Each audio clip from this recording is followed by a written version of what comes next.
All right, my friends, welcome to episode 412 of Prof and Dev Play Games. If you like us, please rate us on your podcast service of choice.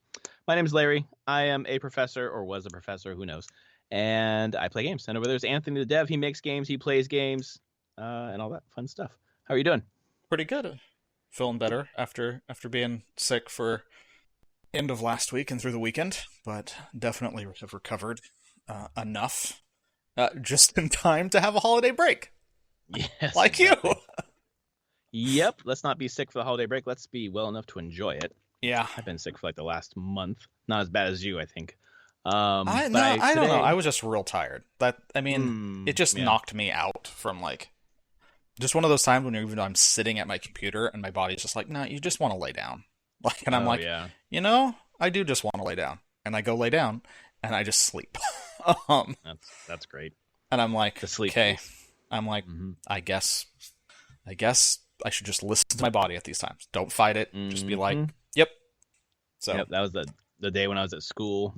I sat down to eat lunch and I nearly vomited. Just the sheer force of will not to vomit. And I was like, that was the day after my daughter vomited, and I was like, I gotta go. Yeah, home. I didn't have that kind of fucking drive home. Ugh. Yeah, do not have that kind of sickness. No, not at all. Good. I do not want. Do not want good. any of the vomit variety. Nope. I came home and laid down for the whole day. And, that was it. I felt good. And then I'm prepping my students for finals, so I'm like not feeling great, but I have to go in, which is good because wrapped up final grades today. I've turned everything in. I am free. I had a wonderful semester. My students did too. And now it's not teaching for a while. So I'm nice on to other things, and until the rest of the year, just chilling, just like you. Yeah. I had a fact for you. What's that? The Sierra Nevada Brewing Company. They actually started in November 1980. Oh, shit. So they started the celebration ale to celebrate their first year, maybe. Probably 1 year. Yeah, it's probably exactly what it is for. Okay. Well, good job. There you go. There's your stupid beer fact for the day. It's like my favorite. It's like my favorite domestic. The very the cozy beer. Very hoppy. Very, very hoppy. But very good. I'm celebrating with a glass of port right now and some chocolate, some orange chocolate. It's very good. But we're not here to talk about my gastronomy. We're here to talk about, Game of the Year, man. Game of the Year, we were recording in January, the first episode in January. And today we're just going to run through games we've been playing all year. Just kind of, set the stage, a little primer for our Game of the Year. Usually, and you can talk about this, Anthony, we can decide what we want to do. Depends on how many games you've played. Lately, we've been doing just top 5 of the year. And I've been thinking in terms of top 5 of the year, but we could expand to top 10 of the year if you want to for next podcast, or sort of up to you. I think I'd still just do top 5. Okay. I think there's a lot. I do have stuff from 6 to 10, but it's not that hard for me to deliberate where it falls in there. Yeah. It's the top 5 is very hard for me to deliberate right now. Okay. Cool. I kind of know what those games are, but I do not know exactly the order that they fall. That's where I'm at too. I've got 7 or 8 that should be in the top 5. I'm like, fuck. Which one's that's the key part. And I want to cut those down. And then we should have a couple runners up. They're like, yeah, this was close, but sorry, it's gotta go because this was an incredible year of games. I'm just gonna say. Yep, great year for games. Not so great for the industry in terms of layoffs, for sure. No. And leaks. Boy, Insomniac. Oh, yeah. God. I was chatting at work today about that, and I'm happy they didn't bend to effectively being blackmailed. Don't do that. Yep. Which I'm fine. I mean, it sucks, but don't do that. And really, while the leaking of unannounced projects and games can be demoralizing, it's not hugely impactful overall. These are entertainment products. They weren't properly announced through marketing, but whatever. You hear about attacks like this on hospitals. Things like that. And I'm like, the entertainment that's coming out is not on the same scale as shutting down the functionality of a hospital. No, it's not. That's for sure. I do feel the one piece is the private, the private information. Exactly. That's the key one that just sucks. That's really shitty. And that's really the only part of this where I'm like, I feel bad for everybody on that specific part and being like, Yep. well, and it's not. Yeah, it's that's just shit. I'm like, and why they targeted a game company, I don't know. Because they can, whatever this group Exactly. was. Because they can. They're just looking for money and looking for the person not to be someone who wants to come and shoot them. That's true. You know, That's true. I don't know if you're like That's leaking some, I don't know, government shit or some Yeah. crazy crime syndicate. I don't know. Yeah. So yeah, that was unfortunate news today. I will say I'm pretty excited for Insomniac's upcoming games if they stay though. Like real yeah, freaking excited by the one at the very end. Give me that game. I won't say the name. You can go look it up. Yep. It's everywhere online. Yep. But there is a Marvel game that was unannounced, way out there, and I'm like, please give that to me. I want it so bad. Yeah, they've sort of turned into a Marvel studio, and they're good at it. Yeah. So okay. Actually, we can talk like some of the data that has come out show financials for like Sunset Overdrive and Rift Apart. Yeah, I heard about the Rift Apart stuff, and that just didn't make his money back. It lost like $8 million. That sucks. And then Sunset Overdrive has made like, with everything based on their financials, about $1,000 after its budget, paying back its budget and everything. Fuck. Yeah, there's a reason why they've transitioned to being Marvel stuff, because it sells, and unfortunately, the budget of game that they want to make and are expected to make, unless it has some IP behind it or pushing it, it's real hard. Which is sad. That Ratchet & Clank Rift Apart didn't make it, because I know. that game is phenomenal. But it came out when PS5 was supply constrained, yada yada. Yeah, and early, and like, I get it, and I think Sony was completely okay with that part, being like, we know that this is. I'm sure they see it as subsidizing the cost of that game as having an exclusive, a good exclusive for when the PS5 launched. Exactly. In that early lifespan of it. But still, like, it does make me a little sad, being like, oh man, because Insomniac's just, as far as I know from industry and people talking about, just a pretty great developer, through and through, top to bottom. Right, they don't deserve this fucking leak. They don't deserve this or any of this crap. They're pretty damn good company. But Spider-Man's making it back for him. Yeah, Spider-Man and Spider-Man 2 have done pretty damn well, and there's a reason why they're continuing on the Marvel train. Yep. Pretty freaking excited for Wolverine. Saw some of the stuff that came out of that leak, and I was like, yep, I don't need to see more. Give me Wolverine. This should be a lot of fun. I saw that the full story leaked. I didn't touch any of that. Yeah. I just saw some, like, a video of animation tests, but I was all like, okay, like, see what you're doing here, and this seems pretty neat. I've only seen the list of games, and I read about Ratchet and Clank. That was it. Yeah. I just feel bad about the leak, and I just didn't. I felt sad. It is sad. So, yeah, that's too bad. But I feel like beyond the employee data, the rest of it will, well, like I said, a little demoralizing on the team that this stuff is just being announced. I don't think that really impacts the stuff that they're going to be working on. And they're like, fine, the games we're making, we're still going to make them. Like, I mean, Hollywood does that, right? Like, here's the next 12 years of Marvel movies. Like, just fucking the secrecy in the game industry is a little bit much. A little weird sometimes. Yeah. But yeah, so where do you want to start with our games that we played? I have Nintendo, Sony, and Steam all recaps all ready to go. Why don't you lead us? I'll follow you. Let's see, which was the one that had the first game that I played this year? That was the PlayStation 1 had that. It did, and although that wasn't me who played that game on mine. It was briefly played on my account, and then my wife made an account and played it, her game. Was it Final Fantasy X? No, Atelier Ryza. Oh, okay. So you're like, get that off my account. I was just like, it was just starting. I was like, why don't you just have your own account? Like, so no, my first one is either going to be Steam or it's going to be Nintendo. I mean, you get the choice. Which one do you want? Because I think Nintendo. I think it was Steam was my first one of the year. Well, but let's go Steam. Okay, let's go Nintendo though, because I think we both potentially played the first game. We did. Should be Fire Emblem Engage. Engage, which I forgot was this beginning of this year. I put 66 hours into that game. That I pull up my numbers. But that is the first like major game that I played this year. I remember being so excited last year for it, and man, it did not disappoint. I really got into that game in a big way. And I think it was like 48 hours I put into that. But let me pull it up for sure. What do you think of it?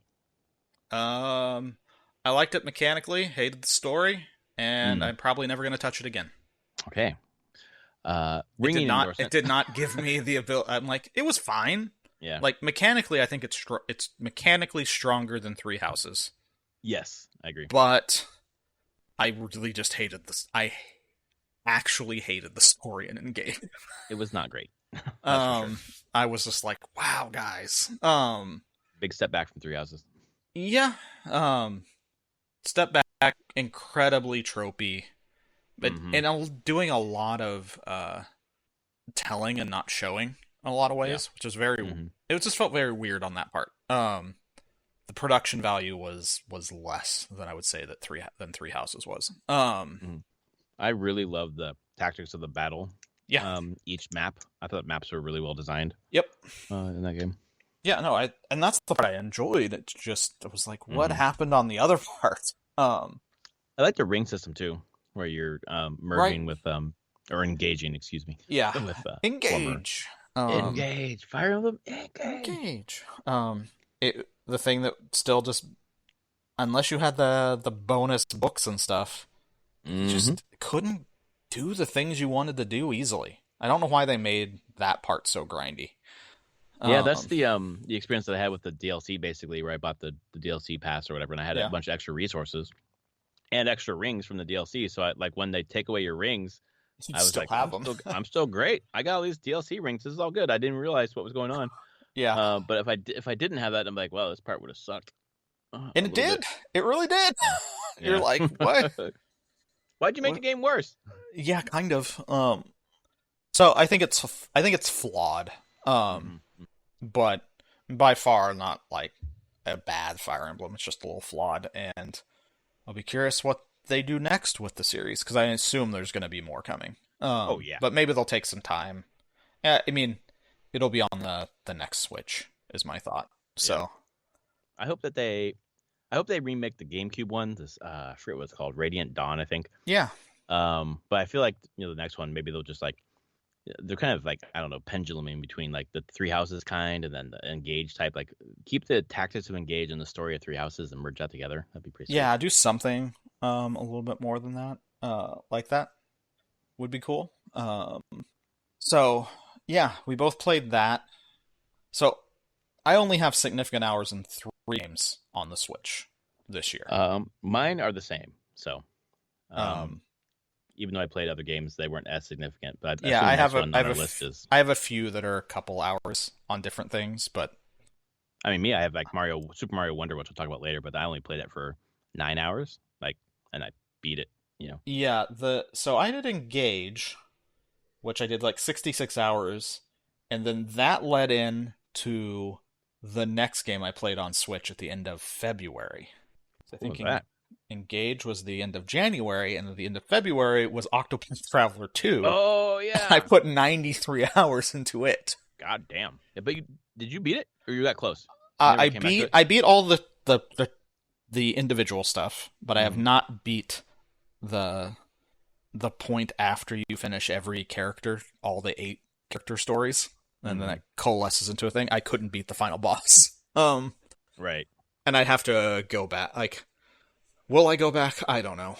But I'd have to go reload an earlier save before I put the world in a, like, locked state. I need to get better resources and recruit, use different abilities. Because once you do the lock, it becomes night, which locks you out of a number of things you can do with the characters. I need to go back where I can have it night and day and do some things to improve my chances. But I mean, I got every hidden job in the game. I've did a ton of grinding to get um all my characters on like the jobs that I want them with the sub jobs and like the abilities that I want on them. So like they're generally all set up very nicely.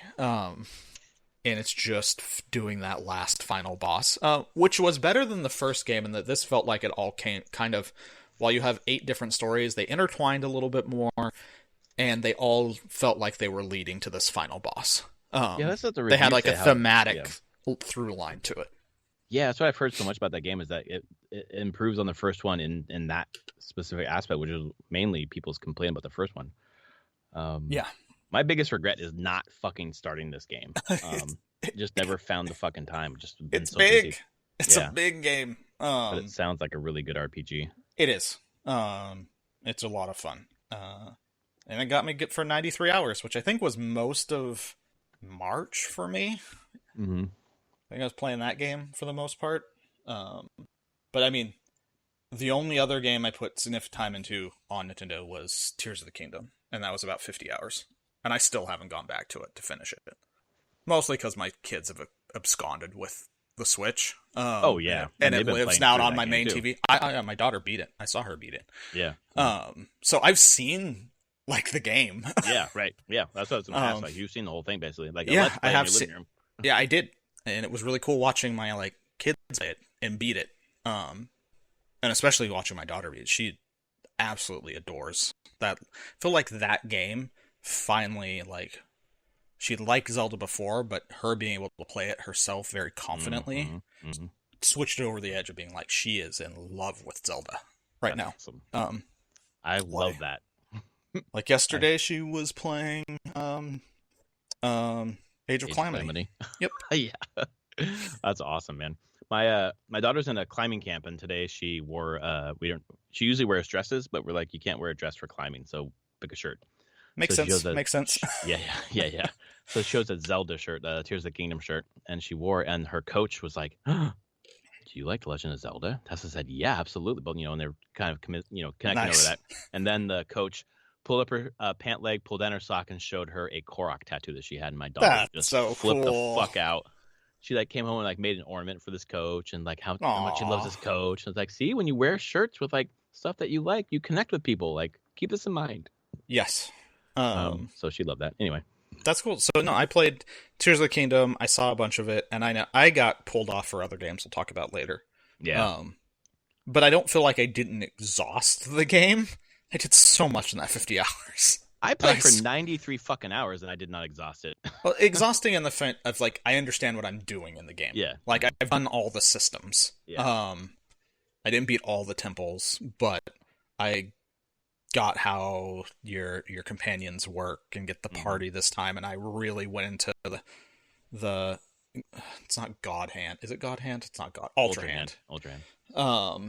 Went crazy building things. Like, I went deep into that rabbit hole of building crazy shit. Explored the underground a ton. Generally just had a good time with it and just did all sorts of things. But yeah, just got pulled off, and then by the time I was like, honestly, I wouldn't say even by the time I could get back to it. There's just, since then, had just been games the rest of the year. Oh yeah. Like, I'm like, I don't know, I could go back to it, but there's these other games I want to play. So, and we'll get to those. Yeah. But I know you played a bunch of Zelda. Dude, 93 hours. Zelda, I had so much fun playing by myself, playing with my daughter, exploring everything. I haven't explored every inch of the map. There's still so much for me to do. And unlike Breath of the Wild, I held off on beating it because when I beat Breath of the Wild, I didn't go back. And I want to go back to Tears of the Kingdom. I've dipped in every once in a while, but there's been so much to play. Otherwise, Baldur's Gate 3, for example, took a lot of my time, which we'll talk about later, I'm sure. There's just so much of Tears of the Kingdom to love in terms of the Sky Islands, the underground, the different temples I thought were really clever. The fifth sage I thought was really cool and really surprising. And somehow I saved it toward the end. Some people like fucking stumbled in there first. We're like, oh, I got this fucking mech. Some of the returning, just the connection between Breath of the Wild, like when you beat Master Koga in Breath of the Wild and you kick him into the fucking pit, and then he's in the depths. He's there. Yes, as a result of you kicking him in the pit. And some of the changes, like the Shrine of Resurrection is now like a fucking Yiga clan hideout and stuff. Yeah. There's so much that I could say about this game, but I will be saying a lot of that stuff in January, so I'm just going to save it. Yeah, exactly. It is one of the best Zeldas ever made. It's hands down fucking incredible, and I still think about it all the time. So it's amazing. In terms of kind of moving forward with Switch a little bit, the next main game that I played, it was Skyward Sword, but that's not a game for this year. I'm going to focus on games that came out this year. Is Super Mario Wonder, which is another one that I continue to think about. Especially the online multiplayer. I was listening to the Giant Bombcast doing the different lists. They're online, and they were talking about the same thing I've been saying about Mario Wonder, like the Souls-like helping each other online multiplayer, which is just far superior to the couch co-op, which is a little annoying because the camera's tied to one person. Super Mario Wonder, just the idea, and I think it's so cool in such a short package. Every level has like a different idea, and it happens once and then it moves on. It does not repeat. It's different every level. Sometimes in the same level, it's different 2 or 3 times in the level. It's just like it's like an anthology. It's like a Mario anthology where they're like, let's take like the ethos, I guess, of like Mario Maker crazy shit, where it's like very wild different things and kind of mash it together and like polish it and make it look like a very cohesive thing. And it's just fantastic. My daughter and I did the whole thing together. And then I guess the only thing I would probably say is that the boss fights are pretty underwhelming. And that's been the main criticism. It's striking to me how bad the boss fights are, considering the rest of the game is superb. And I believe I'll be talking more about this in January, so I might leave the rest till then. Although I haven't decided yet, so we'll see. But that's I put probably 9-10 hours into that. And then other things on Switch was really quickly WarioWare Move It. My daughter and I played that just for a weekend and had a ton of fun. My wife played too. We're just doing a bunch of the Wario mini games and just laughing our asses off. Oh, you know what? Actually, I take that back. There was a game earlier. I think it was March. Kirby's Return to Dreamland Deluxe. Oh, right. Which is a remake of the SNES game, I think. Or maybe the Wii game, actually. Anyway, my daughter and I played that together too, and just absolutely fucking loved it. We didn't play it after we beat it, but we just mainlined it. Really, just she was in love with it. I was in love with it. She loved the different abilities. Had a really good time. I don't think this is going to make it into the top 5 because for a number of reasons. But it was a really, really fun time. And when I was compiling the list today, I remembered that I played it, so I had completely forgot about it. But we had a really good time playing it when we did. And then that looks like, other than older games, that takes me through the Switch games that came out this year list, because Super Mario RPG and Metroid Prime I really didn't put any time into. Neither did I. Those are some that I have a couple hours in, and I put a couple hours into Final Fantasy VI me well. too. And Smash as well. I played a couple. Me too. I think off and on I've probably played Smash here and there with the kids, but that's about it. My daughter and I played that this morning. There you go. Yep. And Paper Mario and Origami King. We played of course. And Skyward Sword. We played 30 hours of that. Anyway. Let's go to Sony. What are we doing there? And really, short list. Sony's really short for me too. I don't know if they do a good thing. Do they show me everything that I played? They show me my big hitters. I'll just go with that. But basically, I played a lot of Diablo 4. How many hours, Anthony? 167. Holy shit! It's a Diablo game, man. Wow. I just get sucked in. And that's twice. It's split, because I think the months are, so when it came out, I played a bunch, got to endgame, beat the story, got to endgame. And then, probably end of October? November? I played again, got a whole nother character to endgame, because it was the Season of Blood. I played in that, and I finished the season pass. They gave me a free season pass, and I finished the season pass. Wow. Which I'm like, sounds like it's a big thing, but I don't think it really is. I didn't I didn't feel like I was like pushing super hard, and the season Mhm. continues, I think, until February. It does, So yeah. Hmm. I'm like, oh, this was not hard to finish just playing. I think even at a casual pace, you could finish these season passes. But yeah, I clearly had no like. I may have issues with Diablo 4 in some ways. Didn't stop me from playing it. Man, do I love me an action RPG. Yes, you And do. especially a well polished action RPG. It's really fucking good. The only reason I haven't continued playing it is because I got a Steam Deck. Guess what I found? Because I got it on PS5. Yep. I have only done this briefly with the Steam Deck. I'm like, what is it like to play Diablo 4 and streaming through the Steam Deck?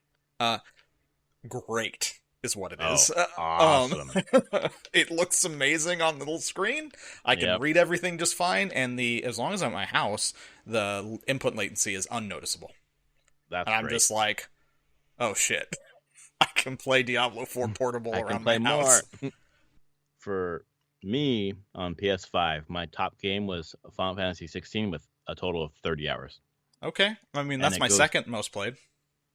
And it just drops from there. Cyberpunk was second with 10, and then it just drops from there. So, all right, yeah, I didn't play a ton of PS5 this year. Yeah, neither did I. It was Diablo 4, Final Fantasy 16. I put 64 hours into beating it, and I put about 10 hours into Persona 5 Tactica. That's it. Yeah. That's really it on PlayStation. Final Fantasy 16. Want to stop and talk about that?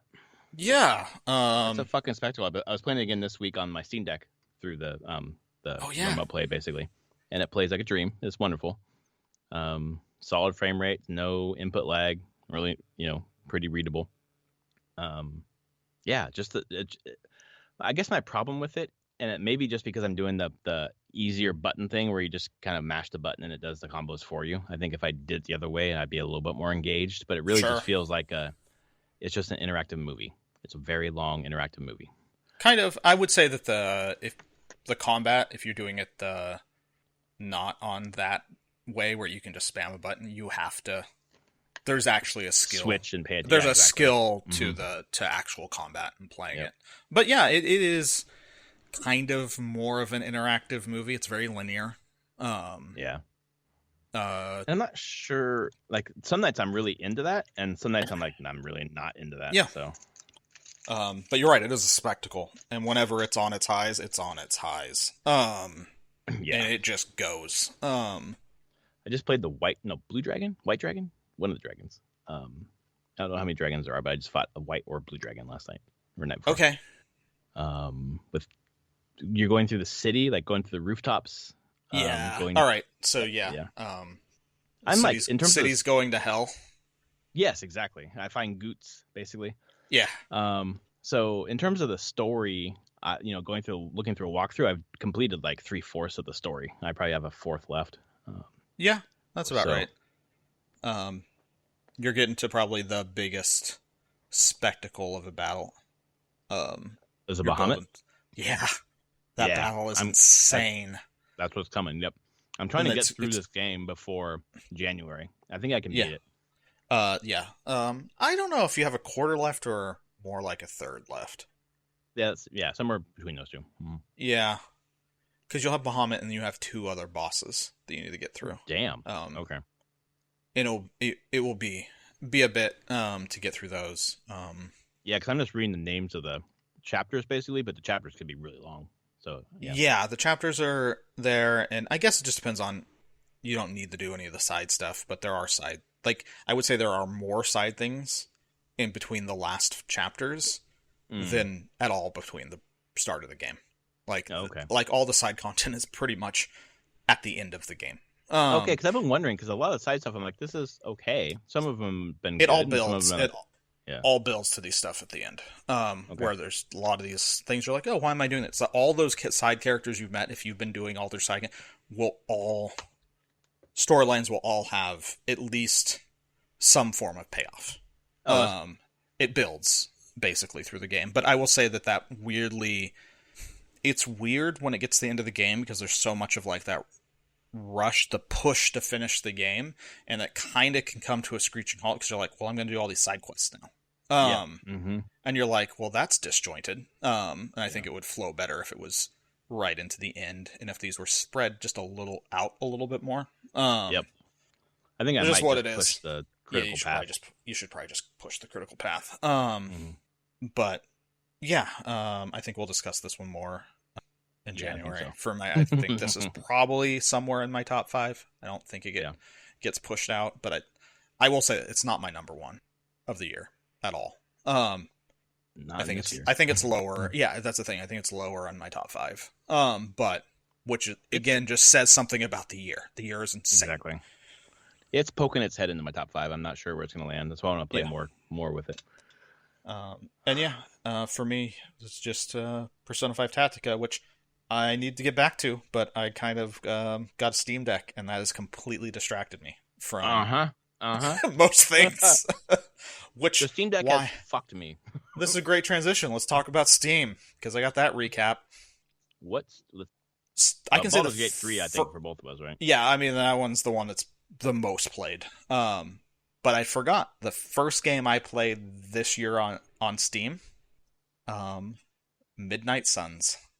Oh, yeah. That was this year in January. Right. Because it came out in December last year. Did it come out in December? It did. No. Mm-hmm. Did I just wait to get it? I think you did, because I got it immediately, and you didn't get it. I talked didn't. about it a couple times.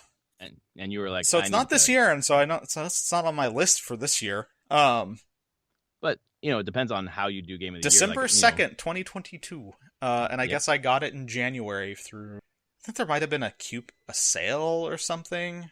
I was able to get it, I think, a little cheaper, or I just finally was like, fine, I'll play it. But boy, did I put quick aside, Steam has number of sessions. They don't actually give you the hours played in the recap, I know, and I'm like really annoyed by it. Yep. I'm like, you have the hours played. Just let me see how many hours I put into this game. Yep. But they're like, nah, it's cool. We just want to show you sessions. I'm like, sessions mean nothing. I could Alt F4 the game dozens of times. That's a session.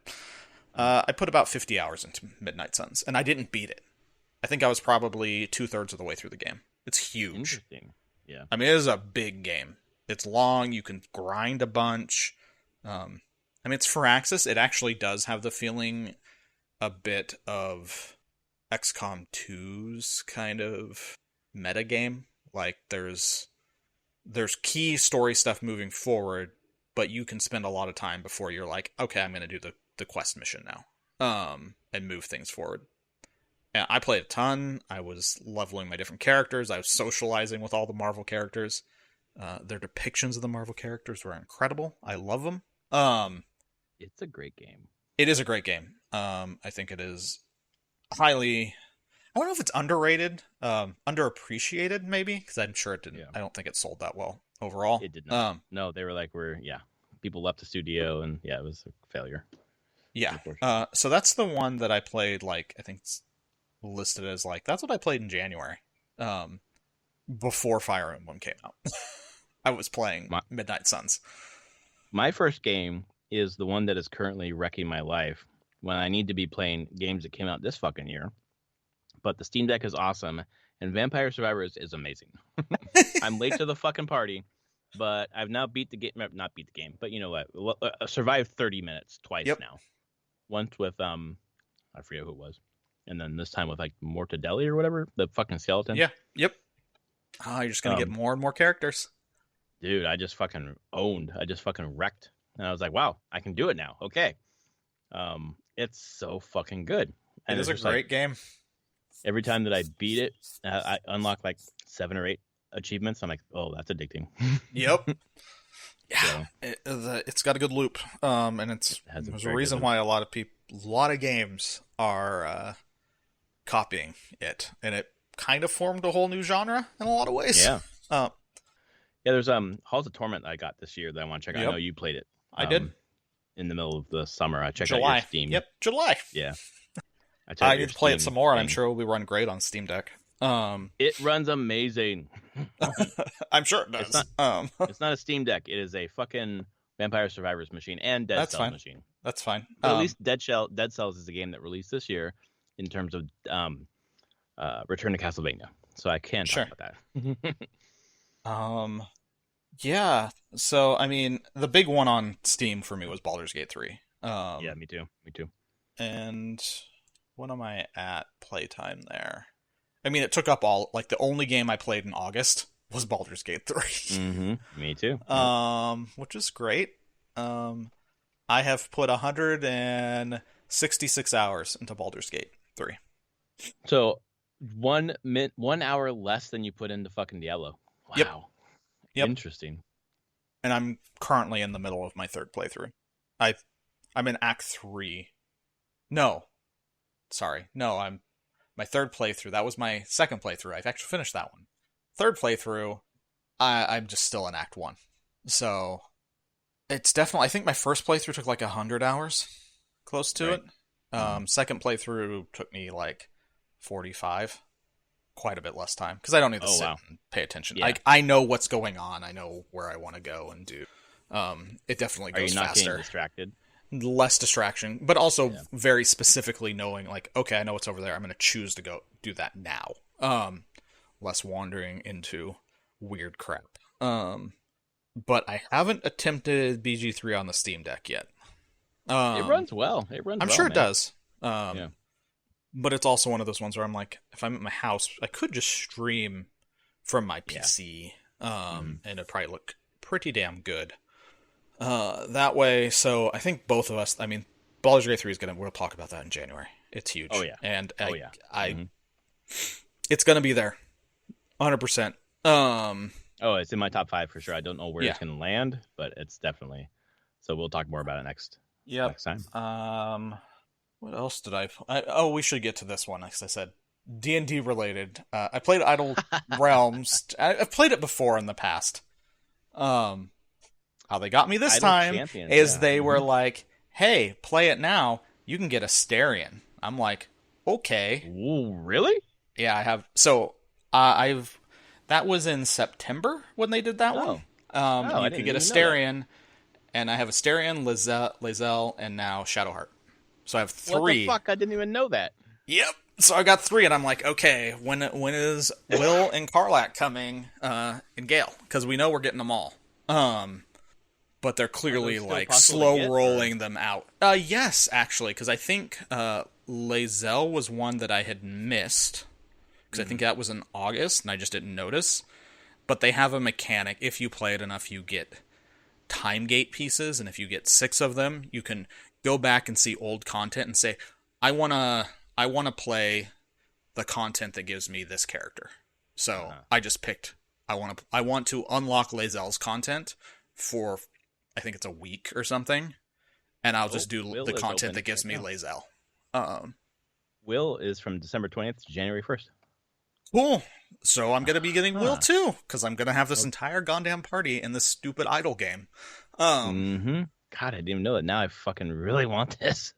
It's dumb, but they totally capitalized on BG3, and clearly Larian was like, capitalize on it, do it.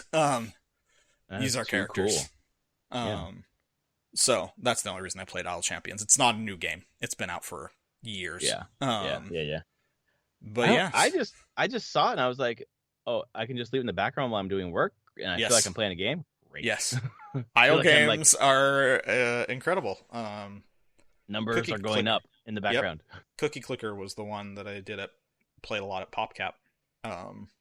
It's on Steam now, but it was just a web thing back in the day, and you just make cookies. And then it goes into cosmic Cthulhu-esque horror later on. That's cool. Because why not? That's what chocolate chip cookies become. Like, that feels like what's the game we played that was Doki Doki Literature Club, where it's like one thing and then it's like another. Yep. Yeah. There's clicker games are interesting in that way. They're great time wasters, and then some of them can be pretty profound. I think there's one called like Interstellar Paperclips or something. Which actually was very interesting, because they told a pretty little poignant story about making paperclips at the start. It was a whole web thing. It was just a web-based thing. But yeah, that's how Idle Champions came about, though. I just wanted my Baldur's Gate 3 people because I liked Baldur's Gate 3. um, Yeah, a little bit. Okay. was there other stuff? I played Last Epoch on Steam this year. Was It's it an early on Amazon? access. No. No, No, that's the ARPG. it's the RPG. Yeah. It's fine. It's it's more complicated than Diablo, less complicated than PoE. It kind of sits in the middle. PoE, Path of Exile. Yeah. Oh, I know what PoE is. Yeah, but for people listening, if they don't know what Yeah. PoE is, you probably do at this point because I feel like it's everywhere. I was like, if you're listening to this podcast for a while, you know what PoE is. It's Anthony's let me tell you about what I've been playing lately. quarterly obsession. I'm not joking. I am sure you're not. There was a new league, and it looked exciting. Of course so there was. I skipped last league, and so this one was fun. I'm surprised you skipped last league. Yeah, I wasn't that excited by the mechanics. I'm trying to look at other stuff. Like, so BG3 was my main one. Midnight Suns, Halls of Torment, Last Epoch. Yeah, how did that Idle fare Champion. for you? Which one? Halls of Torment. Halls of Torment. In terms of like a Vampire Survivors like. It was interesting. I found it harder than Vampire Survivors. Okay. But I played it for 9 hours. I did a few runs, but it was much earlier access. Like, on where it's at, when I jumped in Halls of Torment than where Vampire Survivor was. Vampire Survivors had much more content at that point. Halls of Torment, I should play it again. They've been continuing doing more updates. And it's always seemed neat because its progression systems are a bit more RPG than like Vampire Survivors. You just do your unlock your characters, and then unlock your boosts, basically. Spend your money there.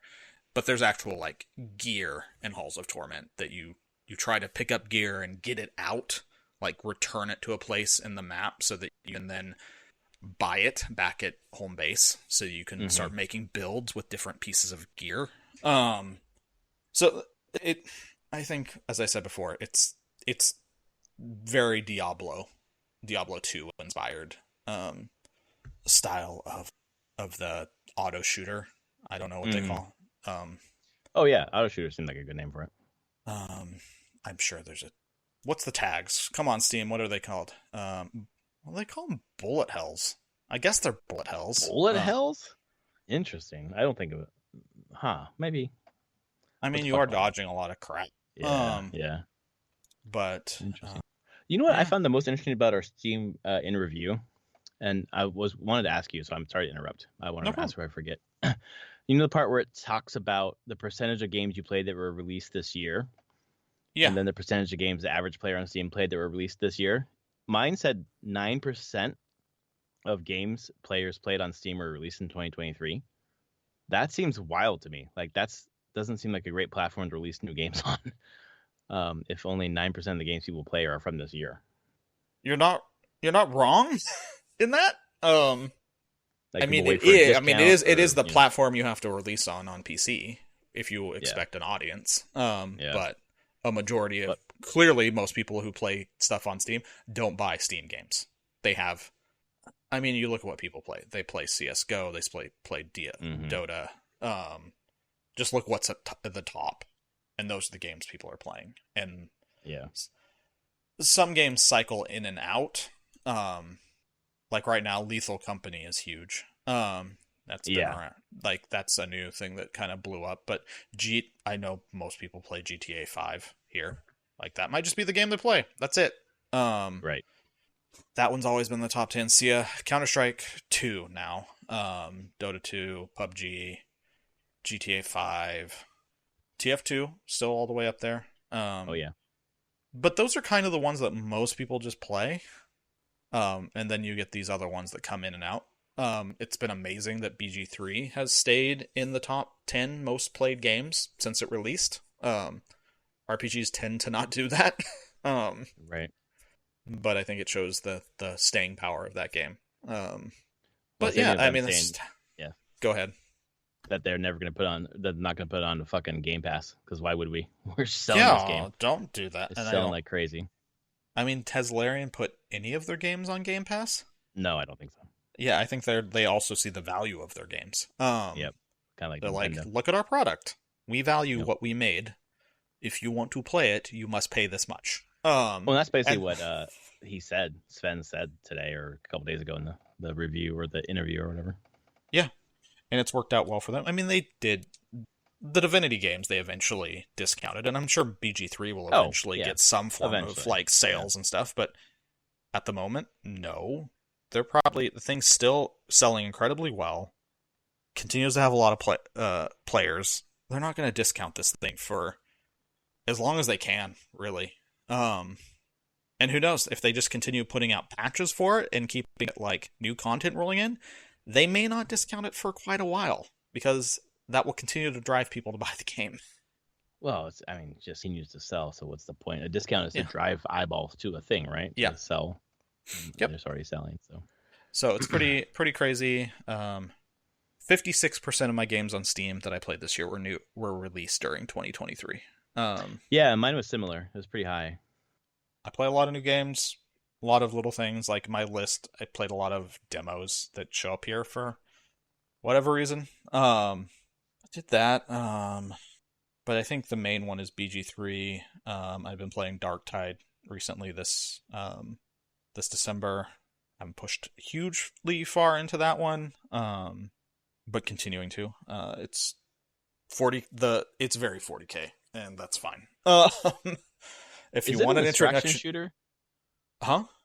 Is it an extraction shooter? No, It's not, is it? You mean Darktide or Rogue Trader? Sorry, I might have said Darktide. Oh, okay. Rogue Trader CRPG.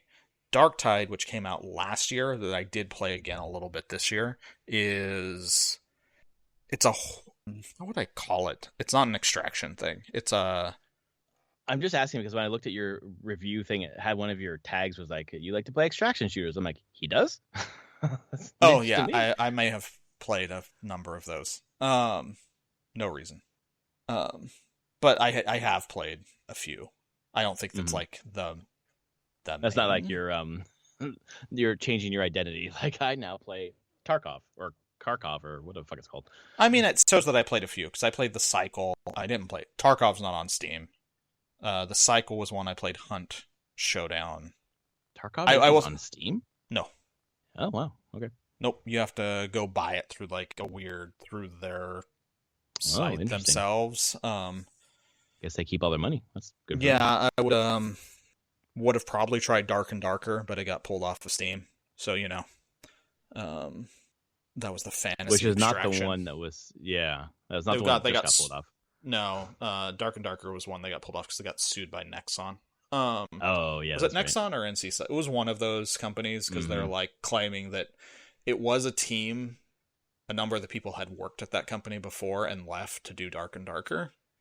And they were the claim is that they stole company knowledge, IP knowledge when they code to make Dark and Darker. So I think that case had been thrown out in the US, but it's still going on in South Korea, I believe. But Steam's not like, we're not touching it. They're not coming back onto Steam.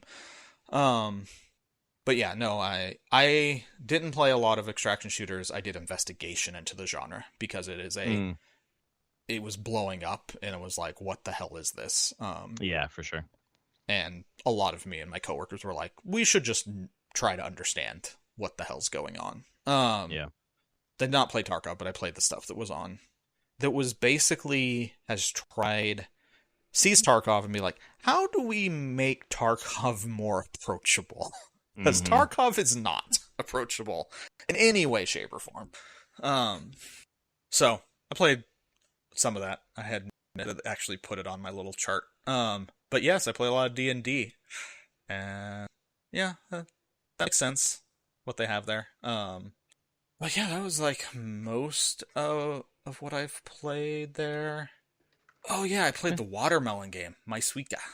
Oh, it's the not rip off maybe is the wrong word, but it's a different version of the Suiki game. Yeah, my daughter was playing one on some web version of this thing, and I'm like, what the hell is this? I saw her doing it on one day, and the next day a streamer I watched was like, "Hey, check out this Suika game." I'm like, "Why is this blowing up everywhere?" It blew up, man. And this It's was funny. it was 98 cents on Steam Yeah. for probably for a Steam version is a very much nicer version of the game than just playing it in a web browser. Right. I played that and I'm But- like, I get it. It's addicting. It's a lot like Yep. the PopCap-ish type games that I made before. Exactly. Simple puzzle game, things merge. Kind of Tetris, but kind of physicsy Tetris. Yep. Is It the was best funny I 'cause can when think it of blew it. up, initially it was on the eShop, but it was only on the eShop in Japanese. Yeah, I And can see people were that. like, it doesn't matter, you have to play it. This is great. And they finally pushed an English version, but it's like what, $2.99 or whatever. Yeah. And people were just like, this game is amazing. I was like, that looks exactly what you just said. I'm like, that looks like a game that Anthony worked on back in PopCap. Yeah, and it's just a simple puzzle game. Yep. But in the best way. I don't mean that in a slight. Oh, yeah. It's just like that, Totally. like, oh, this is just simple and incredibly satisfying to do, and especially when you make like cascades of merging fruits. Mhm. You're just like, that was fun. But clearly, as you can see, not hard to copy. Yeah. It's It's being a copied very, very everywhere. easy game to spit out clones of. So I think that was the last little thing I played on Steam. Steam Deck wise, I actually really haven't. I've just been in all emulation land. The wrap up doesn't cover the fact that I've been playing Final Fantasy 12 on the Steam Deck, and I bought 12 through Steam. It went on sale. So Right, but Steam only counts through December 14th. So Yeah, you and play so it after that. yeah, let's see, yeah, actually the 14th was probably when I did it. Let's see, my activity. I bought it on the 14th. I probably didn't play it until that night. So no, it wouldn't have that, and I've probably put 10 hours into it so far on the Steam Deck. Once I remembered that I had limited my TDP on the Steam Deck, boy did it play a hell of a lot better. I was like, man, why can't I get good frame rates? Like, everyone online said I should be able to get 60, like a very smooth 60. And I'm like, man, it's just struggling to do 40. What's going on? Going to I have it in 8 TDP. Let's bump that up to just let it manage it itself. I'm not going to reduce it for the game. Yeah, lock 60. It was great. It's very smooth. I'm like, okay. I mean, this is what happens with Steam Deck. You can screw around with it and forget what you did. Mm-hmm. I fucked this thing somehow. What did I do? I did I put it on the emulator thing. I don't know what the fuck I did. I still haven't figured it out. It seems like it's pretty easy process, but when I did it and it just hung on black screen, I was like, I must have fucked something up. So I need to keep tinkering with it. Although I do have a SD formatted card with GameCube games coming to me that it just boots itself. You just hold down the power down or volume down button when it powers up, and then you can boot off that drive itself. So we'll see how that works. Okay. For the lazy in me, it's like I could download all those games and find them, or I can. The GameCube is the one place that I'm missing, and I'm just always wanted to play more GameCube games. So I'm excited. I to check totally understand that. Oh, that's the thing. I haven't gone into it. I went to. I was looking for Spirit Tracks. That's very expensive to get Spirit Tracks. My daughter's like, I would like to play Spirit Tracks, and I'm like, I don't have it. I can loan you my cart. That'd be cool. My daughter and I play that game. Yeah. Because I have Phantom Hourglass. I just don't have Spirit Tracks. Yeah, that might be the way to go. But I went to a retro. There's a retro chain store, local, Pink Gorilla. I was down shopping, and I went in there, and they're like, yeah, we don't have a copy. They show up every once in a while. I think they're like, just for the cart, they're like $60. Yeah. Which is fine. Like, if they had one for 60, I would totally pick it up. Just to have it. But I was in there and talking about GameCube, and they had, in a case, they had the GameCube Ocarina of Time Master Edition in a case. Have you ever heard of that one? The thing that came, yes, like, I have it. I have that disc that has the GameCube Ocarina of Time and then the Master. I think it's called Master Edition, Master Mode, where it's a remix of it. Yes, exactly. They want $200 for it. Holy shit! And I'm like, have that. Holy crap. In case too. It's in storage. I've seen it recently within the past year. But boy, going to a retro game store, that was fun to look around. I have to go back there again, but I bought Revenant Wings for the DS, which is Final Fantasy 12. Final Fantasy 12, right? Yep. Yeah. Yep. Never played it, never had it, and they had it there. They had it for 25, and I was like, with box and manual and everything. Old. And I was like, cool, I'll take that. So I need to play that and see what that's like. But I was pretty excited. I was like, oh, retro game store. Local. They don't sell their games online. Oh, interesting. They specifically say that they don't want to sell them online. This is for local customers to keep it so people can come in and get the games that they want. That's pretty cool. Yeah. I was like, I support that. That's pretty anti the state of the world, but I appreciate it as someone local. You probably must do a good enough business that they can do that. I mean, they've been around, I think that for a long time. They used to be called Pink Godzilla, and then for years, and then they got big enough where the company that owns Godzilla to cease and desist them. Yeah, they were founded in 2009. No, they were Pink Godzilla until 2009. They opened in 2005. Right, I remember when they first opened. They would always have a booth at PAX as well. Oh, cool. So they're just they have 3 stores in the Seattle area, and they're fantastic. And the thing is, why I was like, I'll buy from you, because they test all their carts. They test everything that comes in, and nice. it's not bootleg carts. It's not, you're not taking the risk of receiving like someone's just swat the stickers on a cart, right? Just get something like you're like, this is legitimate shit. Like, they're selling me real things. They're not scamming me, which is huge in the used game market. Yeah, absolutely. So highly recommend, if anyone's in Seattle, go check them out. They have them they're in the International District, Capitol Hill, and the U District.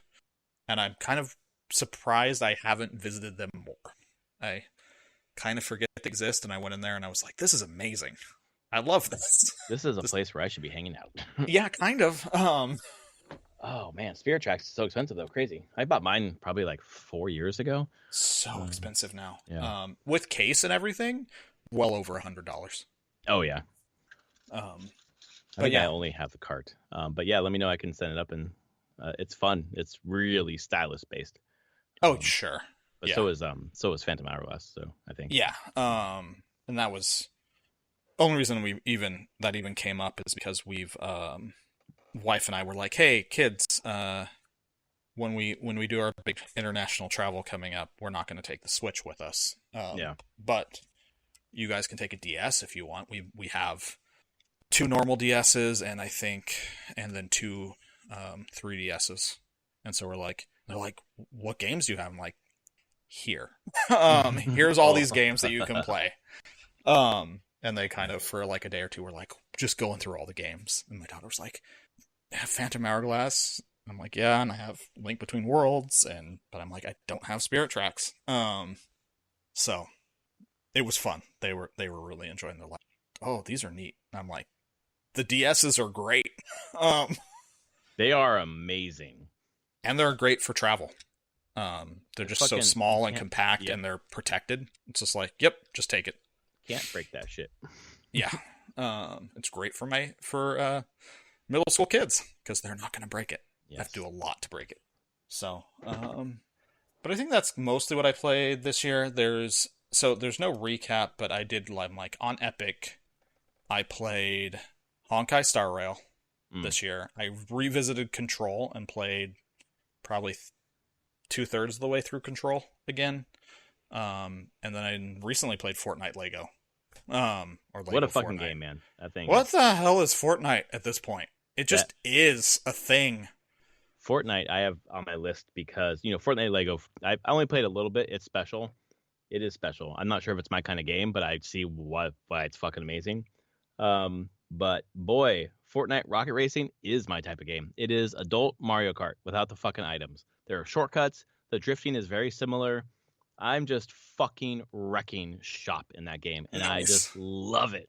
I just can't stop playing that game, man. I play probably a couple races a night. That's cool. They I should try it.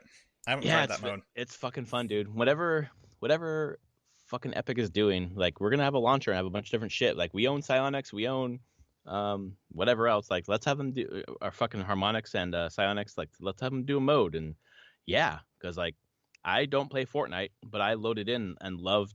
I like Lego Fortnite, and I really love Rocket Racing. And I'm like, oh, I'll check out the Battle Royale. I did Zero Build. I've never played Zero Build. Got 6th place. I was like, oh. Yeah.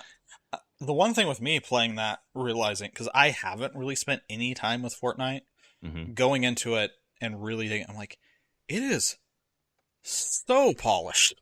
It is. Like the menus pop.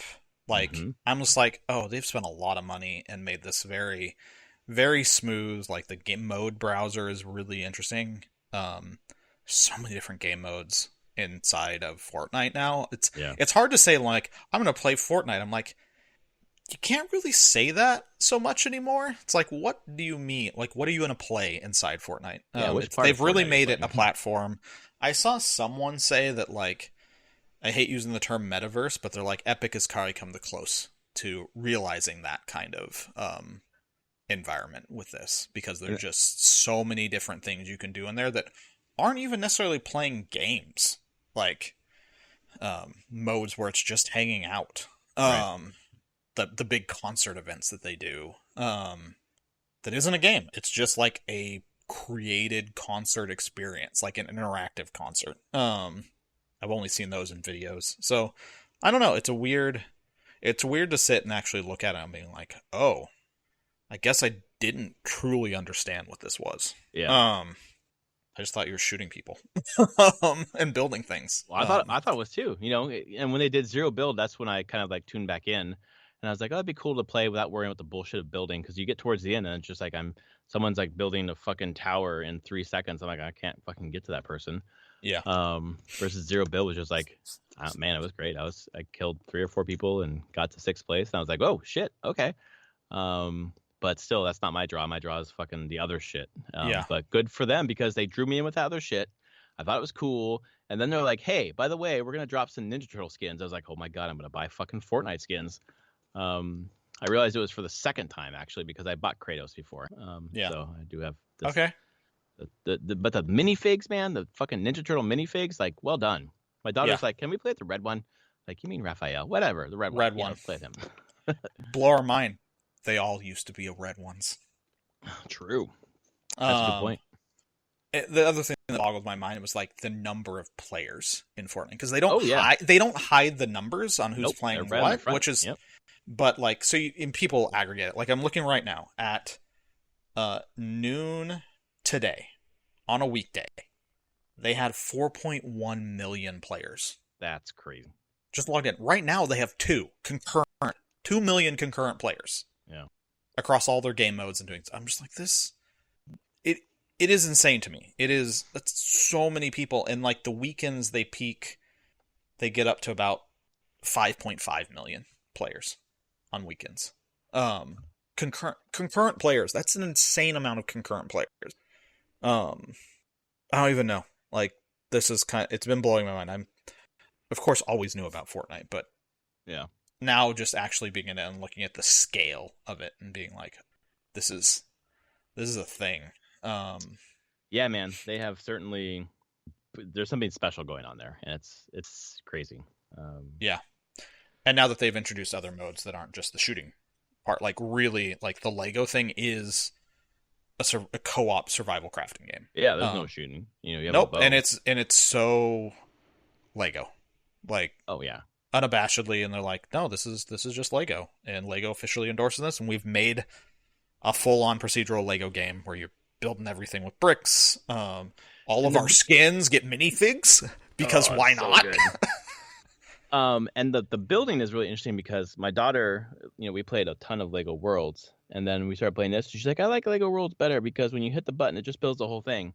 It's like, yeah, but this is actually simulating building something in person, because like when you do in the sandbox mode, you do the build the house or whatever. Like there are 27 steps, and you start with step 1 and have to figure out where the piece goes. Yep. You have to like actually put the piece in there. I thought that was really cool. So, And that's the guided version. If you don't want even a guided version, you can just build all the pieces yourself. You can like, I'm gonna put you can turn that foundation. off. You don't turn it off. You just select a different. That's building from blueprint. You can just build without blueprints. You can just go to the mode and say, I'm selecting floor pieces. I'm putting floors down. I'm putting wall. These are the walls I want here. Like you're allowed to do freeform building. I didn't even realize that. Oh, that's even better. It is a thing. And yeah, I mean I've been playing some of that, at least to try to understand it. I should play the rocket racing. Oh my god, it's so good. Like I'm playing so much. I'm like, oh my god, is this going to be on my list this year? And it is by the rocket racing is by Psionics. It's by Psionics, yeah. They actually made and you're playing it. with the Rocket League cars. You're playing with the Rocket League cars. So it's fucking great. It's fucking great. I have a bunch of other games to hit here. Go for it. So I'll go with Steam. An arcade full of cats. Played a lot with my daughter. Oh, sure. It's been fucking awesome. It's not gonna make my list, but I want to give it a shout out. It's a really fun, find them kind of game. Murder of Sonic the Hedgehog was a fun visual novel. Played Counter-Strike 2. It's more Counter-Strike, but a lot of fun. Opened up Worldless and played that for about half an hour. It's a really interesting platformer with turn-based battle mechanics, and it looks gorgeous. All right. Venba. Played Venba for about 45 minutes. It's only an hour and a half game, so I'm like halfway through. It's a really interesting game where you're doing a visual novel, kind of making some choices about this immigrant kid who's kind of stuck between his immigrant parents and then wanting to be Canadian and just be like his friends. And the mom is trying to get him to interact with his Indian culture through food. So the mechanic is making food. So figuring out the recipes and putting the food together in the right way is kind of the game, basically. It's been some fun. Engard is a sword fighting game where you're a female sword fighter who is a fencer going through the Spanish town. My friend Bill recommended it and thought my daughter would love it, and he was right. We've had a lot of fun playing that. What else on Steam? That is it on Steam. So that's been fun. Those games have been a lot of fun. Couple of games I want to shout out on other platforms. Xbox, obviously Diablo 4 we talked about. And then this game I'll probably talk about more in January, Jasant, which is by Don't Nod. Yep. Just that almost cel-shaded climbing game. Really, really memorable, really fun. And I'll have more to say on that in January. Dead Cells Return to Castlevania. Really cool. Dead Cells is fucking great.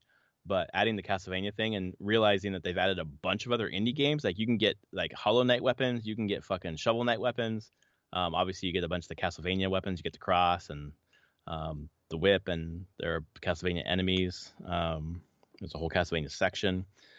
Chance of Senar was fun. I played with my wife one evening, and just fucking figuring out the language has been really difficult, but a lot of fun.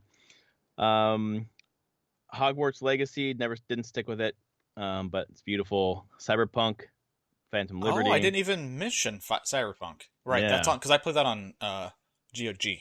That's where I bought it through. I played 10 hours this year, and it's a 2.0 update, and it just plays really well. So I think I've probably put 75, 80 Holy fuck, out into yeah. that because I restarted. 2.0 Yeah, came out, and I restarted a game, and I played all the way through Phantom Liberty. And I think it was, and I've looked at my total playtime, and I'm pretty sure we're talking somewhere between 70 and 80 hours this year in Cyberpunk. And Phantom Liberty will likely be in my top 5. That expansion specifically is very good. So yeah, no, that's right. I played that. That was on a different service, and that's why it did not show up there. So it sounds like you have more to say about that in January. I think that's the only one that I didn't hit. Yep. So yeah, I'll have more on that one. Yeah, we'll talk more about that one for sure. A couple more. I'm just gonna go through names. Street Fighter 6. May or may not have more to say about that in January. Just super fucking fun.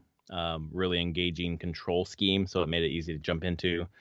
Talked about all those. Going down my list. I'm gonna save that one for last.